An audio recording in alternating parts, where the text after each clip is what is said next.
Hi hello friends, welcome back to our YouTube channel. RRB group డీకి prepare అవుతున్న ప్రతి ఒక్కరికి ఈ వీడియో చాలా ఇంపార్టెంట్ అండి. ఆర్ఆర్బీ గ్రూప్ డి ప్రిపరేషన్ ఇంకా స్టార్ట్ చేయలేదా?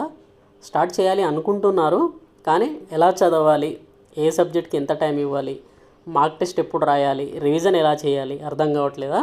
అయితే ఈ వీడియో మీకోసమే. ఎందుకంటే ఈ వీడియోలో నేను మీకు పూర్తిగా 60 రోజుల స్టడీ ప్లాన్ ఇవ్వబోతున్నానండి. Day wise plan, subject wise strategy, mark test plan, revision time table అన్నీ స్టెప్ బై స్టెప్ క్లియర్గా ఎక్స్ప్లెనేషన్ చేస్తాను. ఇంకొకటి ఏంటంటే మ్యాథ్స్లో ఏ టాపిక్స్ నుంచి ఎక్కువ ఇంపార్టెంట్ అనేది చెప్తాను. రీజనింగ్ నుంచి ఏ చాప్టర్స్ నుంచి ఎక్కువ మార్క్స్ వస్తాయి, తర్వాత జనరల్ సైన్స్ ఎలా ప్రిపేర్ అవ్వాలి, కరెంట్ అఫైర్స్కి ఎంత టైం ఇవ్వాలి, ప్రీవియస్ పేపర్స్ ఎలా సాల్వ్ చేయాలనేది క్లియర్గా చెప్పబోతున్నాను. సో ఈ 60 days కనుక మీరు డిసిప్లిన్తో కనుక ఫాలో అయితే మీ స్కోర్ 80+ మార్క్స్ కొరకు తీసుకెళ్లేలా ఈ ప్లాన్ అయితే హెల్ప్ అవుతుందండి. మరి ఆలస్యం ఎందుకు? ఇంకా ఆలస్యం చేయకుండా వీడియోని చివరి వరకు చూసేయండి. మీ రైల్వే జాబ్ జర్నీని ఈ రోజు నుండి సీరియస్గా స్టార్ట్ చేసేయండి. ఓకేనా? ఇంకా వీడియోలోకి వెళ్దాం మనం.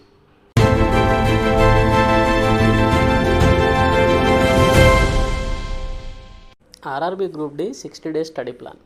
యాక్చువల్గా ఈ స్టడీ ప్లాన్ ఎందుకు చేస్తున్నానంటే, కొంతమంది ఇప్పుడు చాలామంది స్టార్ట్ చేయకపోవచ్చు, కొంతమంది స్టార్ట్ చేసేయచ్చు. ఓకే, అది ఎలాగైనా కావచ్చు. లేదు ఇప్పుడే స్టార్ట్ చేస్తున్న వాళ్ళైతే ఈ ప్లాన్ అనేది ఇంకా పర్ఫెక్ట్ ఉంటుంది. లేదు అంతకుముందు నుంచి ప్రిపేర్ అవుతున్న వాళ్ళకైతే ఇంకా స్ట్రాంగ్ అవుతుంది. ఇది ఎలా అంటే, ఇప్పుడు నేను దీంట్లో ఫస్ట్ కాన్సెప్ట్ నుంచి లాస్ట్ వరకు ఏ విధంగా ప్రిపేర్ అవ్వాలనేది మీకు క్లియర్గా చెప్తాను. ఓకేనా? దీంట్లో వీక్ 1 ఏం చేశానంటే, నేను ఫౌండేషన్ వీక్గా పెట్టానండి పేరు. ఫౌండేషన్ వీక్ అంటే ఏంటిది? అసలు మామూలుగా ఫౌండేషన్ ఏంటిది స్టార్ట్ చేయడం. ఓకే, ఒక స్టడీనో సంథింగ్ ఏదో ఒక దాన్ని స్టార్ట్ చేయడం. మనం స్టడీ స్టార్ట్ చేస్తున్నాం. ఫౌండేషన్ వీక్లో ఏంటిదంటే, మనం స్టార్ట్ చేసేది చాలా స్ట్రాంగ్గా ఉండాలండి. అందుకనే నేను ఫౌండేషన్ వీక్ పెట్టా. దీంట్లో మెయిన్ టాపిక్స్ కవర్ అవుతాయి. చాలా ఇంపార్టెంట్ టాపిక్స్ ఈ ఫస్ట్ వీక్లోనే కవర్ అవుతాయి. అంటే మీరు ఫౌండేషన్ అనేది ఎంత గట్టిగా ఉంటే సెలెక్షన్ అనేది అంత ఈజీ అవుతుంది మీకు. ఓకే, దీంట్లో ఇప్పుడు మనం చూసుకుంటే డే 1 ఫస్ట్ రోజు మీరు ఏం చేయాలంటే, ఫర్ ఎగ్జాంపుల్ ఈరోజు రేపు ఏదో ఒక రోజు స్టార్ట్ చేస్తున్నారు అనుకోండి. ఆ రోజు ఏం చేయండి అంటే మ్యాథ్స్ ప్లస్ జిఎస్ అండి, మెథమెటిక్స్, జనరల్ సైన్స్. ఓకే, దీంట్లో వచ్చేసి మీరు మెథమెటిక్స్లో నెంబర్ సిస్టమ్ చదవండి. ఓకేనా? తర్వాత సైన్స్లో వచ్చేసి హ్యూమన్ బాడీ చదవండి, బయాలజీలో. ఓకే, తర్వాత డే 2 కనుక చూసుకుంటే డే 2లో రీజనింగ్ ప్లస్ జీకే. రీజనింగ్లో సిరీస్ చదవండి, జీకేలో ఇండియన్ స్టేట్స్ అండ్ క్యాపిటల్స్ చదవండి. ఓకేనా? డే 3లో maths plus GS, simplification, nutrition. తర్వాత next reasoning, GK, blood relation, freedom struggle. తర్వాత day 5 maths plus GS, percentage, motion. తర్వాత day 6 reasoning plus GK, directions, polity. అంటే ఇప్పుడు మీకు క్లారిటీ వచ్చిందా? ఒకటి మీకు క్లారిటీ వచ్చిందా? Maths plus GS, reasoning plus GK అంటే 4 సబ్జెక్టులు అనేది కవర్ అయిపోతున్నాయి మీకు. ఓకేనా? దీంట్లో మీకు క్లియర్గా అర్థమైపోయింది. ఇప్పుడు ఫస్ట్ దాంట్లోనే మీరు ఎన్ని చాప్టర్ నేర్చుకుంటున్నారు? టోటల్గా 6 డేస్. 6 డేస్లో ఎన్ని చాప్టర్స్ నేర్చుకుంటున్నారు మీరు? టోటల్గా 12 చాప్టర్స్ నేర్చుకుంటున్నారు. క్లియర్గా చూడండి మీరు. Reasoning, GK, arithmetic, general science అంటే అన్ని సబ్జెక్టులు మ్యాక్సిమం కవర్ అయిపోయినాయి. ఇప్పుడు 7th డే, 7వ రోజు ఏం చేయాలి? మనం వీక్లీ టెస్ట్ రాయాలి. అంటే ఇప్పుడు మనం ఏదైతే చదువుకున్నామో, ఈ 6 days నుంచి ఏదైతే చదువుకున్నామో మనం ఈ 6 daysని మొత్తం వీక్లీ టెస్ట్ ప్లస్ రివిజన్. ఓకేనా? అది కూడా ఏదైతే మనం ఫస్ట్ నుంచి 6th డే వరకు ఏదైతే చదివామో దాని మీద మనం టెస్ట్ రాయాలి, రివిజన్ కూడా చేసుకోవాలి మనం. ఓకేనా? ఇది ఫస్ట్ నుంచి 7th డే వరకు స్టార్ట్ చేయాల్సిన చాప్టర్స్. తర్వాత వీక్ 2 అండి. వీక్ 2 కనుక చూసుకుంటే వీక్ 2లో ఏంటంటే, దీన్ని మనం కాన్సెప్ట్ స్ట్రెంథనింగ్ అని పెట్టా పేరు. దీనికి కాన్సెప్ట్ స్ట్రెంథనింగ్ అని ఎందుకు పెట్టా అంటే, మనం స్టార్ట్ చేయడం అనేది చాలా స్ట్రాంగ్గా ఉండాలి. తర్వాత నెక్స్ట్ వచ్చేసిందంటే కాన్సెప్ట్ అనేది మనం గట్టిగా నేర్చుకోవాలి సెకండ్ వీక్లో. ఓకేనా? కాన్సెప్ట్ అనేది ఇంపార్టెంట్ మెయిన్. తర్వాత మ్యాథ్స్, దీంట్లో డే 8కి వచ్చేసి maths plus GS, profit and loss, sound. Day 9th రోజు reasoning, GK, odd 1 out, Indian geography. Day 10th time and work, physics. Day 11 coding, decoding, economy. తర్వాత day 12 simple interest and compound interest, దీంట్లో light, ఫిజిక్స్లో. తర్వాత day 13 Venn diagrams, national symbols. తర్వాత day 14 weekly mark test రాయాలండి. Weekly mark test అంటే ఏ విధంగా అంటే, ఇప్పుడు మీరు 2 weeks నుంచి చదువుతున్నారు కదా. ఇప్పుడు ఫస్ట్ వీక్ అయిపోయింది, సెకండ్ వీక్లో ఏ చాప్టర్లు కవర్ అయినాయో ఈ చాప్టర్లు అన్నీ కలిపి మీరు ఒక మాక్ టెస్ట్ అనేది రాయాలి 14th రోజు. ఇంకా ఏం చేయకండి ఆ రోజు రాసుకొని డే డే 14th రోజు ఎక్కడ మిస్టేక్ అవుతుంది అనేది ఒక క్లియర్గా అనాలిసిస్ మాత్రం తీసుకోండి ఒకటి, ఓకేనా. అనాలిసిస్ మాత్రం చేయాలి, కంపల్సరీ చేయాలి, ఓకేనా. తర్వాత వీక్ త్రీ కనుక చూసుకుంటే దీన్ని బ్యాలెన్స్డ్ ప్రాక్టీస్ అని పెట్టానండి.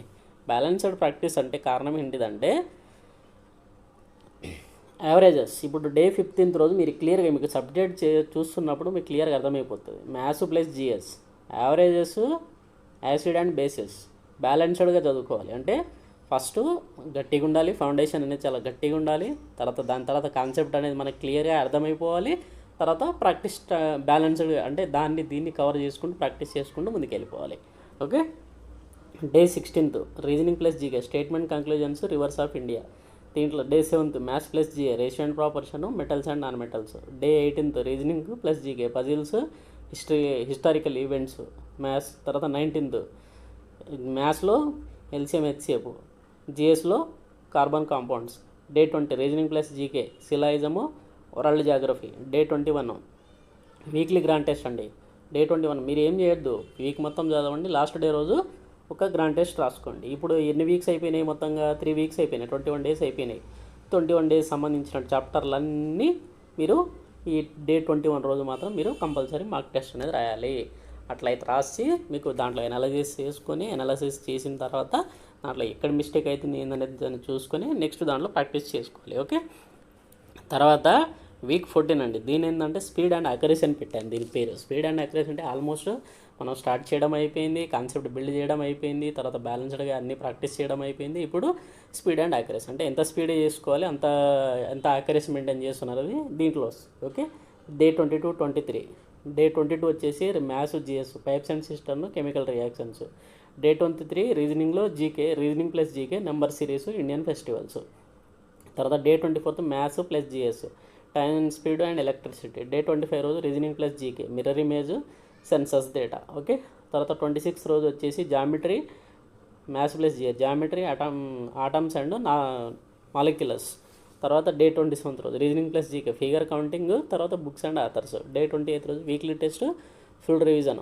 అంటే 28 అంటే వీక్లీ మొత్తం 4 weeks కంప్లీట్ అయిపోయినాయి. 4 weeks అంటే ఏం చేయాలి, మీరు 4 weeks వరకు ఏమేమి చదువుకున్నారో అన్నిటి కలుపుకొని ఒక రివిజన్ గట్టిగా చేసుకోండి. దాని తర్వాత దాని మీద ఎగ్జామ్ అయితే రాసేసేయండి, సరిపోతుంది 4th weekలో, ఓకే. తర్వాత వీడియో కొంచెం పెద్దగా ఉంటుంది కానీ మీకు జాబ్ తెచ్చిపెట్టే వీడియో అండి ఇది. ఎందుకంటే నేను చెప్పేది చాలా స్ట్రాంగ్ వీడియో అండి ఇది, ఓకేనా. మీ అందరికీ చాలా ఇంపార్టెంట్ వీడియో కూడా ఇది, యూస్ఫుల్ అయ్యే వీడియో అండి ఇది, ఓకేనా. తర్వాత మిక్స్డ్ ప్రాక్టీస్ అండి, 29 to 35 days, ఓకేనా. వీక్ 5 మిక్స్డ్ ప్రాక్టీస్ చేయండి. డే 29 ఫుల్ లెంత్ ప్రాక్టీస్ చేయండి. ఒక టెస్ట్ మొత్తం రాయండి ఆ రోజు. అంటే ఒక ఎగ్జామినేషన్లో ఏ విధంగా అయితే ఉంటుందో ఆ విధంగా రాసేసుకోండి. తర్వాత 30 రోజు ఏం చేయాలంటే అనలైజ్ చేయండి, ఎక్కడ మిస్టేక్ అవుతుంది ఏందనేది అనలైజ్ చేసి వాటిని రివైజ్ చేయండి మళ్ళీ. తర్వాత 31 రోజు topic wise revision plus reasoning plus GK చదవండి, ఏదో ఒక టాపిక్ కవర్ చేసుకుని, ఓకే. 32 ప్రాక్టీస్ బిట్స్, 100 బిట్స్ అనేది కంపల్సరీ చేసుకోవాలి, మ్యాథ్స్, రీజనింగ్. 33 రోజు ఏం చేయండి అంటే 100 బిట్స్ సైన్స్ ప్లస్ జీకే తీసుకోండి. తర్వాత topic wise revision, maths plus GS తీసుకోండి. డే 35 రోజు mark test plus speed practice చేయండి, ఓకే. తర్వాత వీక్ 6th to 7th 6 నుంచి 7 వారాల మధ్యలో ఏం చేయాలంటే 36 నుంచి 49 days మధ్యలో చెప్తున్నాను మీకు. గ్రాండ్ టెస్ట్ జోన్ అండి. దీంట్లో ఏంటంటే డైలీ ప్లాన్ చేసుకోండి. మార్నింగ్ వచ్చేసి ఒక గ్రాండ్ టెస్ట్ రాసుకోండి, 100 వచ్చింది. ఆఫ్టర్నూన్ ఏం చేయండి అంటే దాంట్లో ఏమేమి మిస్టేక్ అయింది ఏందనేది ఒక క్లారిటీ తీసుకోండి. తర్వాత ఈవినింగ్ ఏం చేయండి అంటే దాన్ని రివైజ్ చేయండి సబ్జెక్ట్ వైజ్గా, ఓకేనా. డైలీ ఒక సబ్జెక్ట్ తీసుకోండి డైలీ. ఆ విధంగా ఈ వీక్ 6, వీక్ 7 అనేది ప్లాన్ చేసుకోండి. మీరు ఎలా ప్లాన్ చేసుకుంటారు అనేది ఇక మీ డెసిషన్ అది, ఓకే. కానీ నేను చాప్టర్లన్నీ ఆల్మోస్ట్ కవర్ అయిపోయేలాగా నేను ప్లాన్ ఇచ్చేసిన, కానీ తర్వాత ఎలా ప్రాక్టీస్ చేయాలో అనేది మీరే డిసైడ్ చేసుకోండి, ఓకేనా. తర్వాత అక్యురసీ ప్లస్ టైం మేనేజ్మెంట్, ఓకేనా.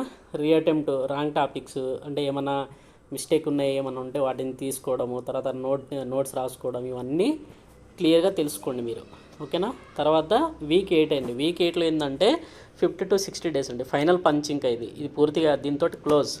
డే 50th రోజేమో మార్క్ టెస్ట్ రాయండి, ఓకేనా. ఎక్కడైతే మీకు వీక్గా ఉన్నారో, ఎక్కడైతే మీకు తక్కువ మార్క్స్ వస్తున్నాయో దాన్ని క్లియర్గా బాగా ఫోకస్ చేయండి, ఓకేనా. తర్వాత డే 51 రోజు GK and science full revision చేసుకోండి, ఓకేనా. డే 52 మ్యాథ్స్, రీజనింగ్, ఫార్ములాస్ అన్నీ క్లియర్గా చేసుకోండి. 53 రోజు ప్రీవియస్ ఇయర్ క్వశ్చన్స్ ఉంటుంది కదా, అవి ప్రాక్టీస్ చేయండి. 54 రోజు మెగా మార్క్ టెస్ట్ రాయండి. 55 నుంచి 51 వరకు 59 వరకు డైలీ ఒక టెస్ట్ రాయండి. ఫైనల్గా ఒక రివిజన్ చేసుకొని ఒక నోట్స్ అయితే ప్రిపేర్ చేసుకోండి. ఓకేనా. డే 60 రోజు వచ్చేసి లైట్ రివిజన్, అంటే తక్కువ రివిజన్ చేసుకోండి. రెస్ట్, మోటివేషన్ అనేది కంపల్సరీ కావాలి. ఇంకోటి ఏంటంటే, మీకు ఎగ్జామినేషన్ ఎప్పుడు ఉంటుందని చెప్పేసి ఒక చిన్న డౌట్ ఉండొచ్చు. ఎగ్జామినేషన్ అనేది జూలై ఫస్ట్ వీక్లో ఉండే అవకాశాలు అయితే చాలా ఉన్నాయండి. ఓకేనా. ఆర్ఆర్బీ గ్రూప్ డి అనేది జూలైలో వచ్చే అవకాశాలు అయితే చాలా ఉన్నాయి, ఇది ఎగ్జామినేషన్ అనేది. ఓకేనా. సో ఇప్పుడు నేను చెప్పిన ఈ 60 డేస్ ప్లాన్ కనుక మీరు కన్సిస్టెన్సీగా కనుక ఫాలో అయితే మీకు కంపల్సరీ జాబ్ వస్తుందండి. ఇదైతే నేను ఖచ్చితంగా చెప్పగలను నేను. ఓకేనా. కాబట్టి మీరు ఎట్టి పరిస్థితుల్లో కూడా దీన్ని లైట్ మాత్రం చేయండి. ఈ 60 డేస్, ఈ 60 రోజులు మీరు లైఫ్ని సాక్రిఫైస్ చేయండి. మీది ఈ 60 డేస్ నాది కాదు, నా లైఫ్లో ఈ 60 డేస్ నాది కాదు అని చెప్పేసి ఏమో అన్ని చెత్త పనులు ఏదేదో చేస్తూ ఉంటాం. మనం బయట తిరుగుడు, ఇది చేసుడు, అది చేసుడు, ఏదో చేస్తూ ఉంటాం. అవన్నీ ఎందుకు? జాబ్ కావాలి అనుకునే వాళ్ళు ఈ 60 డేస్ లైఫ్ని సాక్రిఫైస్ చేసేసేయండి మీరు. ఓకేనా. అప్పుడు మీకు జాబ్ అనేది కన్ఫర్మ్ వస్తుంది. అర్థమవుతుందా? ఈ సోషల్ మీడియాలు, ఇవన్నీ రీల్స్ చూడాలో, ఇట్లా తిరుగుడు, అవన్నీ మానేసేయండి పూర్తిగా. ఓకేనా. మీరు ఎంత కన్సిస్టెన్సీగా చదివితే మీకు రైల్వే జాబ్ అనేది అంత దగ్గర అవుతుంది మీకు. ఓకేనా. చాలామంది ఏమనుకుంటారంటే రైల్వే జాబ్ కూడా ఇంపాసిబుల్ అని. అసలు కాదండి. Consistency main. ఓకేనా. మీరు డైలీ, ఇప్పుడు నేను ప్లాన్ ఇచ్చాను, నేను ఇవ్వడం వరకే, కానీ దాన్ని ఫాలో అవ్వడం మీదే బాధ్యత. కాబట్టి మీరు ఎంత కన్సిస్టెన్సీగా ప్రిపేర్ అవుతున్నది ఇంపార్టెంట్. ఇప్పుడు నేను చెప్పిన ఫాలో కనుక మీరు ఈ 60 డేస్ ప్లాన్ కనుక మీరు ఫాలో అయ్యి జాబ్ కంపల్సరీ కొడతారు. ఈ ఫాలో అయితే లేదు, లైట్గా నేను ఈరోజు స్టార్ట్ చేస్తాను, రేపు స్టార్ట్ చేస్తే అంతే ముందుకు వెళ్ళిపోతుంది. అంతే, అది స్టార్ట్ చేయలేము, మనం చదవలేము. ఈ 60 డేస్ స్టడీ ప్లాన్ మీరు ఫాలో అవ్వండి కరెక్ట్గా. కన్సిస్టెన్సీ, అది కూడా ఫాలో అవ్వడం అంటే ఏదో డైలీ ఒకసారి బుక్ తీయడం, పక్కన పడడం కాదు. ఇవన్నీ పర్ఫెక్ట్గా చదివి తర్వాత నాకు చెప్పండి కామెంట్లో. ఓకేనా. ఛానల్ని సబ్స్క్రైబ్ చేసుకోండి. అప్పుడు నాకు కామెంట్స్లో పెట్టండి, భయ్యా మీరు పెట్టిన వీడియో నేను ఫాలో అయ్యా, నాకు జాబ్ వచ్చిందని పెట్టండి. అప్పుడు కొంతమందికి ఇన్స్పిరేషన్ ఉంటుంది. ఓకేనా. కాబట్టి మీరు అస్సలు టెన్షన్ పడాల్సిన పని లేదు. ఈ 60 డేస్ మీ లైఫ్లో, నా లైఫ్లో 2 months అనేది లేదు అని సాక్రిఫైస్ చేసిన బుక్సే ఇది చేసేసేయండి. ఓకేనా. ఈ వీడియో కనుక యూస్ఫుల్ అయితే లైక్ చేయండి, మీ ఫ్రెండ్స్కి కూడా షేర్ చేయండి. ఓకేనా. ఇలాంటి వీడియోస్ కోసం మాత్రం మన ఛానల్ని మాత్రం సబ్స్క్రైబ్ చేసుకోండి. ఓకేనా. థ్యాంక్ యూ అండి. Thanks for the